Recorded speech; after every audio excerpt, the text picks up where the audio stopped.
I would request Moinak, there's a short link, a YouTube link, if that can be played, so that we can all sort of also get a feel of what I'll very briefly discuss. I wanted to sort of, before I start speaking, also introduce this room with this video, is because it's something that is very personal to my story as emerging as a feminist researcher, as somebody who's been working with history and histories of gender for about 10 years now. And as Moinak introduced me in his short blurb that we met at the archive, so it's been a long-term engagement. But the reason why this particular video speaks to me is because that's Kamla Bhasin. Just to give a context to everybody, she was a foremost feminist voice in who worked for many years, not just as an activist, but also as somebody who was invested in curating histories of partition. She also ran a wonderful publishing house, which is now one of the leading feminist publishing houses in India, called Zuban. It got reoriented in very many ways. But what is important to me, and what speaks to me at least from that video of incorporating that slogan of Azadi, is that it speaks of two things. It speaks of transnational connections. It speaks about borrowing this sort of women uniting together across the border, which is quite interesting. And secondly, it also speaks about the fact that how this was first done in secrecy. So it was a protest movement that was being organized in secrecy, being pitted as something more of like a Jananiyo Ka Mela, or women getting together in informal ways. So it's quite interesting for me for these two reasons, and I think it also sort of informs my own understanding of feminist history, of doing feminist history, and so on and so forth, which is that it orients me to understand that history as we know, and I think this is particularly true of many cultures, is not something that has the woman's voice. So to speak of speech, to speak about women as speaking, and this can be translated into other marginalized categories as well, is to also speak of that silence that is inherent in the discipline of history. So this history as we know, political histories of South Asia as we know of it, often just speaks or tells us about a narrative that didn't have the woman's voice. So any project that is involved in a sort of talking, in sort of like redeeming this voice, is first faced with that rebuttal of silence. And in that face of silence, where those voices are not there in the archive, those voices are not there in our political histories. And I was actually sharing this example at an earlier discussion that we were a part of, me and Sainico, where when I started reading women history as something, a discipline in school, and then went on to pursue it forever, what feels like now forever, I remember that in the long history textbooks that we read in school, and I would like to know all your experiences if it was true in other countries as well, we read women as a quote-unquote subsection in a 300-page long textbook, 6 pages dedicated. And that, I think, tells quite a lot about the fact that what is this mere construction in which we are trying to sort of understand the past, a past where certain voices have been eradicated, have been silenced, have not been given representation.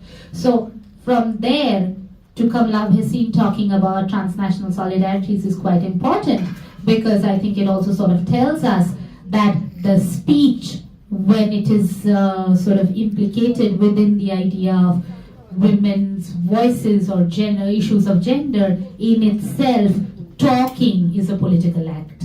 Being able to vocalize, being able to come to the fore, being able to give your opinion is a political act. And sort of like emanating from that idea, I think the way my research, which is more on sort of tracing women's histories in context of this 1970s movement, even though it's a specific thing, what it allows me to do is redeem that voice and allow it to speak through and counter that whole idea of history that doesn't allow women to speak. So I think, I don't know if this is something I can sort of, I don't know at this point of time. It's not like, I want to speak more about this, but I think this is an idea that I work with all the time, that when we understand speech, silence, and speaking as political act. And I don't think I have much to say at this point of time. Maybe after the PhD is done, I'll have much to say. But if anybody is interested in knowing more about how we can make subjects speak, how we can allow ourselves to understand the overall silences through which we work, then I would be happy to chat about it, pick it up. I could share excerpts of my research if anybody is interested. But yeah, so that's all that I had to say, and we'll keep it open and hear to what others have to say. Thank you. Good evening, everyone. Thank you so much. It's been such a pleasure to be a part of this amazing roundtable, to listen to poetry, and also an evening of more fun events coming up. So I wanted to thank Moinak, and I also wanted to thank the Graduate Students Association of Concordia and the Bangladeshi Students Association. Thank you for organizing this amazing event. And I think part of the reason that I wanted to label it as misrecognition through language is because today we're celebrating 25th International Other Language Day. And I'm going to read out so that I keep it concise and I can stick to the time limit. And the day is a reminder of how languages shape our perception of the world. And mother language, or native language more so, has a key role in rooting a personal connection to the culture that one is born into. So yeah, the day is a key element in developing a sense of identity. In addition to several other intersectional elements, like we mentioned, gender definitely is one of them, class, caste, religion, sexuality. And through that language, one gains and is given recognition in the world, and that linguistic identity is usually shaped by your economic, your social, and the cultural aspirations that an individual, okay. Finally, maybe, am I audible now?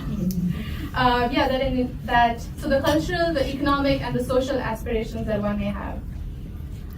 Today I want to speak, I'm focusing only on the Meiteilon case study on the language, and I'm specifically studying in the context of India and how the Constitution of India recognizes that language. Some of you may know Meiteilon, I'm guessing most of you do not.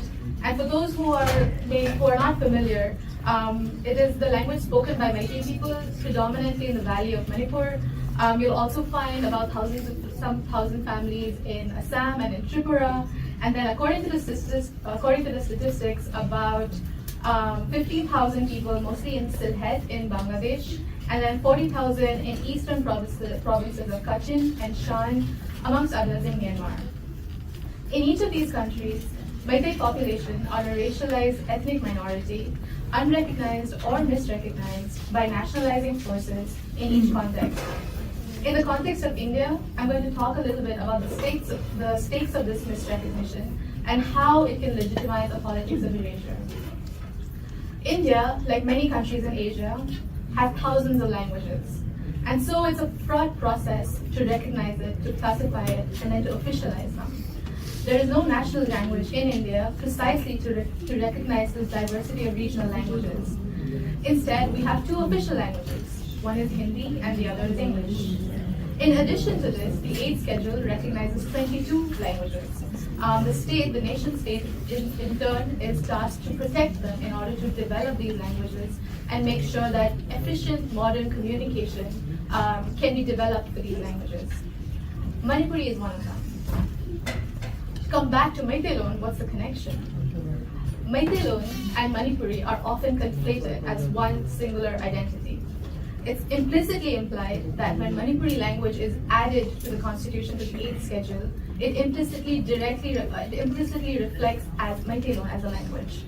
And it would be simple if one could just say that Manipuri is synonymous with Meiteilon. One can simply say that Meiteilon is a language that is native to Manipur, and it's a language that is known to the people over there.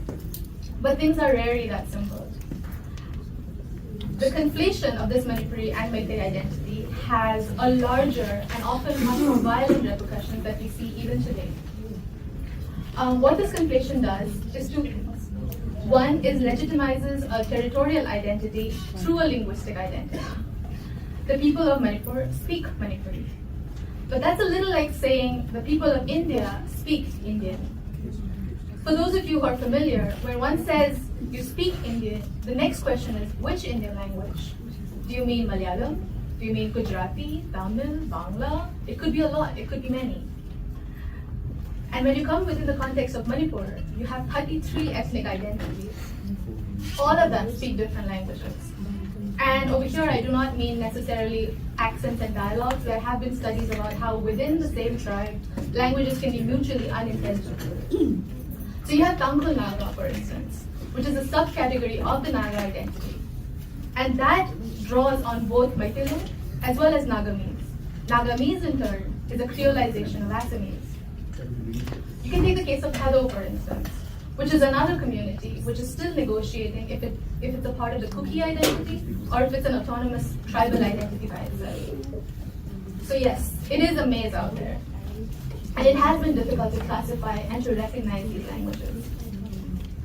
But this constitutional recognition erases the linguistic diversity of the several communities that inhabit the region of Manipur. Secondly, this legitimizes not just one identity, but it also legitimizes a hierarchy that predated the pre-colonial state when Manipur was a sovereign kingdom with Meitei ruler who ruled over an intensely hierarchical society. That misrecognition of linguistic diversity in Manipur only reflects the valley population. We're all supposed to be equal citizens of the country in 1947. So reproducing these dynamics, even in the constitutional and policy documents of the new state, feeds a vicious cycle of ethnic politics.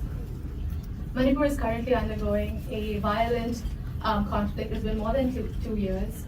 It is yet another cycle, though, of a longer history of militarization and marginalization. And native language is a crucial stage of contesting those conflicts. Manipuri gains access to national recognition through its Bengali script and through its Hindu identity, through religious identity. Manipuri gains access because it was a king who exiled everyone who refused to convert to Hinduism. And it was a king who burned all the manuscripts that were there of the native script. As a native language then, which is still struggling, to claim recognition at both the national as well as the transnational scale, it is severely under pressure by civil society groups, by academics, the government, the revivalists, as to how it should be recognized. Over the last 20 years, Bangla script, for instance, has been completely done away with. Now there's a reconstructed script that recovers alphabets from scripts dating back to the 13th and 14th century. But this is not enough because we don't have all the manuscripts. So what do? They reconstruct. They build new alphabets to make up for missing syllables. So what you see is a language, a native language that is constantly evolving, dynamic, and trying to shape itself to its contemporary politics, but a contemporary reality. And maybe to give more context, I want to come back to last December 2024 when I was in Imphal and I was a part of the Imphal book fair. And it was a very interesting conversation that I was witnessing, that I was overhearing. And this was in terms of the local publishers and the printing press. So you have a set of books, you have texts that are supposed to be about Manipur, and now you have to print them twice, once in Bengali script and once in Meitei script. Because the generations earlier, the local generation, have all been trained in Bengali script. So they speak the language, but they read in Bengali script. So those are the texts. But the renewed texts over the last 20 years are all written in the new Meiteilon script, to which the older generation has not learned and often is not going to learn. And for the newer generation, they do not know the Bengali script at all. They only know the new Meiteilon script. So for the publishers, this is not only an economic headache of publishing things twice, maybe more, but it's also a socio-political contestation that they're facing pressures from both the state as well as the militant groups.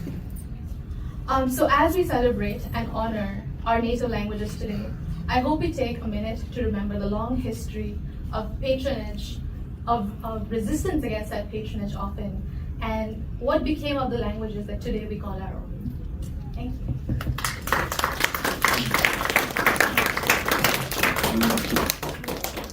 Thank you so much, Sainico, for that very important reminder on this day. Our next speaker. So the most difficult decision for me as the chair of this roundtable, as well as the organizer of the poetry reading session, was where to slot in our next speaker. This is primarily because Asoke Chakravarty is a man leading numerous lives. He has been a poet, fiction writer, essayist, painter, an art collector, and when he had some free time after doing all of this, he also acted as a corporate professional. Today, we will only get to know a little about the man, specifically about his transcreations, and I underline that, transcreations of black poetry into Bangla. Over to Asoke. আপনারা সকলেই বাংলা বলতে পারেন, দু একজন ছাড়া। আমি বাংলা ইংরেজি মিশিয়ে বলবো, আমি ইংরেজি জানিও না। During the first good evening everyone, having such a patient and attentive audience. Okay, ঠিক আছে, বাহ, fantastic. So good evening and thanks for coming. During this first decade of this century, I was heavily involved with International Forum for Resistant Poets. I was the president and secretary in Toronto chapter. So I had a fortune to translate people like Darvish, Victor Hara, people like Jose Marti, Taras Shevchenko, Ginsberg, of course, is also a fantastic resistant poet. I did that. On the side, also had a fortune to look at the black poetry movement of USA since 1772. First black published poet is a female, Phyllis Wheatley, 1772. She was so well known, everybody in Europe know her, everybody in America know her, even though she come from slave background, as you understand. Then, as things changed, I realized when I read this black female poets has so much similarity in terms of suffering with somebody in Rakhine and somebody in gender. You said that, but the lower bottom of the totem pole in even black slave culture, if you want to call it culture, and the scream or the arttonad or the ইচ্ছা অনিচ্ছের অত্যাচারের শোষণের সীমা ছিল না। So I picked up a few articles and published in Kolkata in a few magazines. So it came to Mr. Sankha Ghosh and Devesh Rai, আমার বন্ধু, এরা এটা দেখেছিল, আমাকে বললো তুমি এতটা কাজ করেছো, why don't you do a complete work? So that's the result of this book, Kalo Kavita.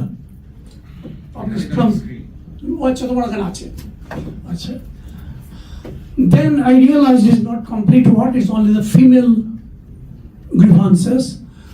I went through Harlem Renaissance period and picked up another dozen poets. It's a complete Renaissance which cannot be compared with Bengali Renaissance. I find Bengali Renaissance incomplete and partially failure. This one is not, because they had guide, they had philosopher, they had everything they wanted. Dance, drama, jazz singing, everything, writing, painting, sculpture, they're completely furnished. এরপরে আমি কেন লিখলাম এটা নিয়ে, আমার কি দরকার ছিল, কারণ আমার মনে হয়েছে they are actually the suffering there, it resonate with us, resonate with Kosovo, resonate with South American people who are suffering. It a reason, plus Shankha Ghosh and Devesh Rai was inspiration and guided through that. This is, I wrote, now Why I wrote it, I said that. Now, how I wrote it, and you see this is called transcreation. Why it's a transcreation? In the process, I realized you could never, ever translate a poetry exactly as it is. Impossible. You are trying to put on a blonde lady black hair. Can't do that. Until you really use the dye. That's the possibility. But so I had to tailor it. To tailor from English, and the time period also have to see that we are talking 100 years back, 1920 to 1940. So you have to tailor it, you have to change word, you have to add word, you have to truncate word by no choice. So it becomes a shadow transmission, which that you are talking transcreation. And one thing I know, I would not translate a poetry if I don't feel our kiolo. The battery died. Moinak আমার পেছনে লেগেছে, obviously.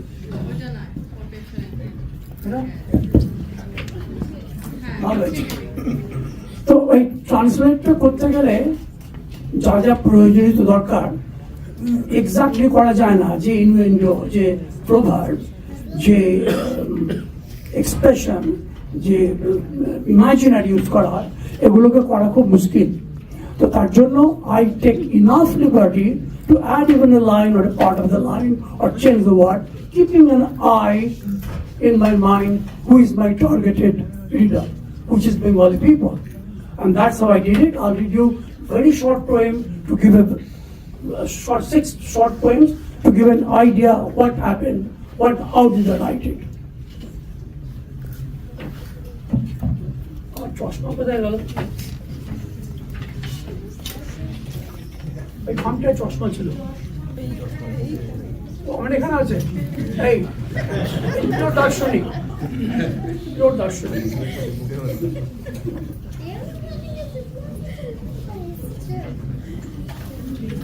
এখানে ভূমিকা আছে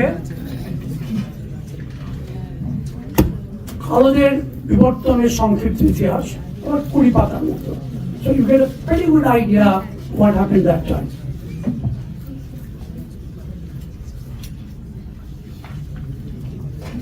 আমার প্রথম কবিতা Francis Harper, তখন young মেয়েদের 12-14 বয়স হলে হেভি দামে বিক্রি, এখানে ব্রিড করা মেয়ে বিক্রি করা হতো। এই মেয়েগুলি 13 থেকে 40 পর্যন্ত 23টা বাচ্চা, 24টা বাচ্চা দিত, 24টা বাবা আবার বয়স হলে ইট ওয়াজ এ বিজনেস। তার উপর কবিতা। বিক্রি শুরু হলো কিশোরী মেয়েদের, দারুণ বিচলিত আমরা অসহায়, ফুপিয়ে কাঁদে তারা গভীর কান্নায়, তাদের বেদনাটি সহজে চেনা যায়। মায়ের নিশ্চুপ চোখের কোলে জল, তাদের প্রিয় বাছা হবে যে বিক্রি, তাদের হাহুতাস, তাদের কান্নায় ক্রেতারা তোলে দাম সোনার বিনিময়, তাদের ভালোবাসা সহজ বিশ্বাস বালু ও পাথরের মধ্যে ডুবে যায়। এসব যুবতীর দ্বৈত নেই আর, হবে না কোনোদিন প্রেমের সংলাপ। এসব মানুষের একটি মহাপাপ, তাদের চামড়ার বিষম কালো রং। অবোধ শিশুগুলি ভয়েতে থরথর, সবাই চুপচাপ এবং শঙ্কিত।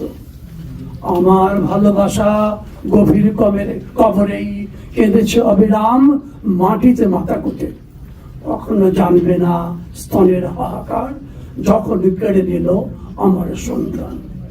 বিপুল ভারবাহী ক্লান্ত শরীরা হৃদয়ে চেপে ধরে ভীষণ নির্বাক।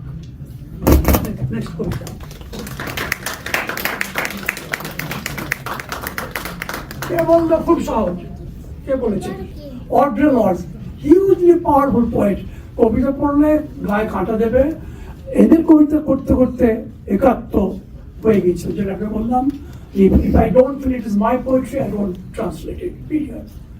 For example, কেউ চিন্তা করতে পারে সুভাষ মুখার্জি বোদলের ট্রান্সলেশন করছে, অথবা বুদ্ধদেব বসু করছেন, নাজিবিক হিকমত, ইম্পসিবল, করা যায় না।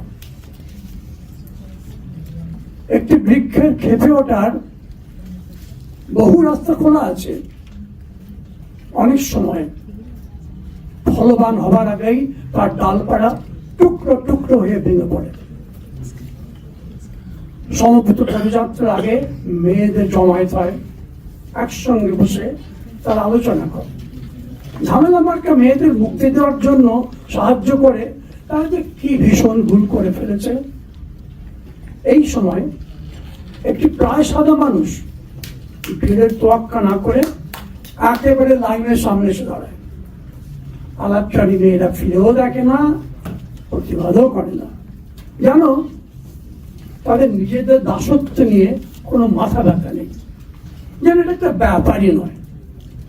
আয়নার সামনে দাঁড়াও, বর্ণ ও লিঙ্গ বৈষম্য সম্বন্ধে কিছু বলার আছে আমার। আমি অবিরাম ভাবি এই নারী মুক্তির মধ্যে আমার ঠিক কোন সত্তাটি বেঁচে থাকবে। অড্রে লর্ড বলে উঠবে, হায় হায় হায়। এবার 3 নম্বর কবিতা, এই 3 জন মহিলা কবি নিয়েছে, 3 জন পুরুষ কবি নিয়েছে। ইনি একটা অসাধারণ কবি, ইনি পেয়েছেন পুলিৎজার পেয়েছেন। অ্যালিস ওয়াকার, কি নাম জানবেন? এর 2টো ছোট্ট কবিতা পড়বো। আমি যদি প্রেসিডেন্ট হতাম, তবে প্রথমেই আমি মুমিয়া আব্দুল জামালকে ডাকতাম।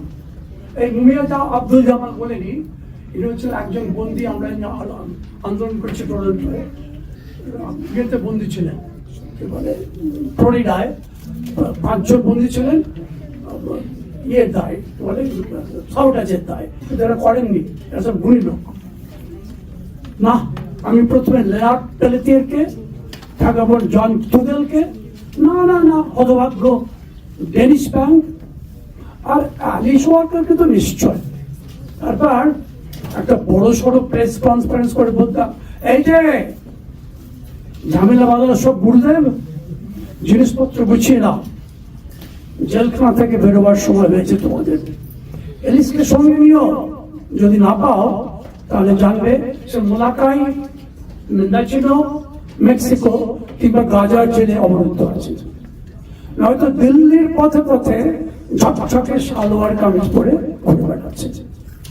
একটা ছোট্ট কবিতা উনি পড়বো, এটি প্রচন্ড ভালো কবিতা। কি করে প্রতিবাদ করতে হয়, প্রতিরোধ করতে হয়। প্রতিরোধ তো চাচামিচি, প্রতিরোধ অত্যাচার। তোমার মায়ের ওপর অত্যাচার হলে একটি বৃক্ষরোপণ করো।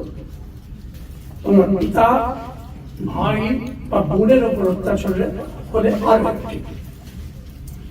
তোমার কল্যাণকামী নেতা বা প্রেমিক নিহত হলে আরো একটি। তোমার ওপর অত্যাচার হলে যখন কথা বন্ধ হয়ে যাবে,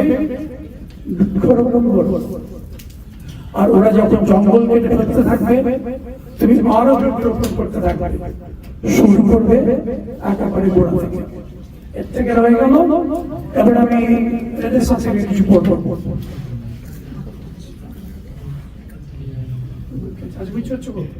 ভাইব্রেশন হচ্ছে না, আমি কি করবো? ওরা যদি আমি বৃক্ষরোপণ করবো, আর কিছুই করতে পারবো। একে তো আপনারা সকলেই নাম জানেন যারা কলকাতার জগতে আছেন। কলকাতা তো প্রাইমারি খুব মার্জিনাল, সকলে পড়ে না। তারপরে যদি প্রতিনিধি কবিতা হয়, 30 লক্ষ হয়তো একজন পড়ে, দ্যাটস ওকে।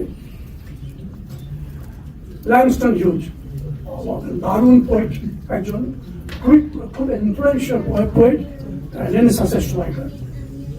আমিও গান করি ও আমেরিকা, আমিও গান করি ও আমেরিকা, আমিও ভাই তো কৃষ্ণকায়। যখন অতিথিরা ডিনারে বসে, পাঠিয়ে দাও তুমি রান্নাঘরে, সেখানে চুপি চুপি লুকিয়ে খাই। তখন হাসি পাই ও আমেরিকা, প্রতিদিন বা প্রতিটি দিনে বলে বেশি পর। খাবার টেবিলেতে আগামী দিনে অতিথি হব আমি, তুমিও জানো। তোমার সাধ্য কি না বলবার, বলতে পারবে না, ভেতরে পালা, রান্নাঘরে গিয়ে যা কিনে মর। তখন একদিন এ গান হবে, আমিও রূপবান সুঠাম দেখি, মানুষ হিসেবে লজ্জা পাবে, আমিও আমেরিকা, আমার দেশ। যে করে বলতে এগুলো আজও চলছে, এগুলো আজও চলছে, আমরা দেখতে পাচ্ছি না, কিন্তু সেগুলো সবই ঠিক আছে। আবার ট্রাম্প সাহেব সেগুলো বাড়াচ্ছেন। মুহূর্ত এটা সামলাতেন, কারণ কাউন্টিকালেন ছিলেন। একটা জিনিস প্রসঙ্গত বলে রাখি, এদের কবিতা কবিতা পড়লে কোন কবিতা অনুবাদ করবো সেটা ঠিক করে 100টা কবিতা পড়তে, মানে বাতিল লেখাটা সোজা, কোনগুলো বাতিল করলে সেটা কঠিন, এইটি ব্যাপার। তো কাউন্টিকালেন ইনি ছিলেন খানদানি হোমোসেক্সুয়াল, এবং যেটা আমি আমার পড়াশোনায় দেখেছি, এই পুরো কালোদের মধ্যে average 60% lesbian and homosexual। এটা একজন সোশিয়াল সায়েন্টিস্টের পক্ষে চিন্তা করে দেখার ব্যাপার, গবেষণা করার ব্যাপার। মুহূর্ত এটা মন দিয়ে শুনুন। কাউন্টিকালেন তিনি ছিলেন ওখানে কাউন্টার রেনেসাসের একজন গুরু ছিলেন, দুবা বলে, মানে ফিলসফার গাইডেন্স, চার্লস দুবা। মুহূর্ত পুরাতন বাল্টি ভরে গাড়ি চেপে ঘুরি, হৃদয় মস্তিষ্কে যাকে প্রভূত উল্লাস। গাড়ির ভেতরে এক স্থানীয় বাসিন্দা আমাকে দেখতে থাকে নিষ্পলক। আমার বয়স 8, নিরীহ চেহারা, সে হয়তো 2-1 বছর বেশি হবে। আমি তার দিকে চাই, স্মিত হাস্য করি, সে দেখায় চেহারা জিম, বলল নিগার। সেটা মে মাস থেকে পুরো ডিসেম্বর বাড়িতে ঘুরে ঘুরে কতদিন দেখেছি, সেসব এখন আর বলে নেই। তবে জেগে আছে ওই শব্দ,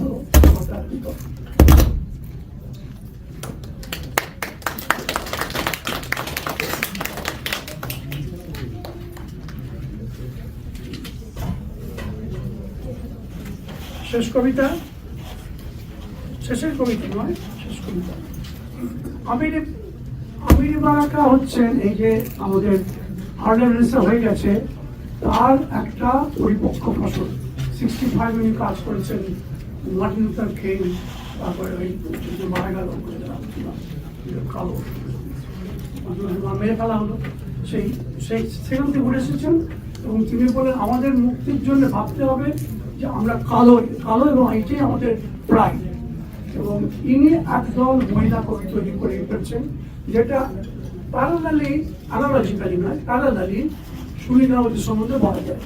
মানে হি created hundreds of female fantastic poets through Krittivas, and I wrote on it in Krittivas. Amity Baraka with the Black Art movement, it has been completely a movement from every angle possible. But a ছোট্ট কবিতা, B ফ্ল্যাটে সোমবার, তুমি প্রার্থনা করতে পারো সারাদিন, তবু ভগবান আসবে না। কিন্তু ডায়াল করো 911, দেখবে শয়তান চলে আসবে নিমেষের মধ্যে। Thank you very much.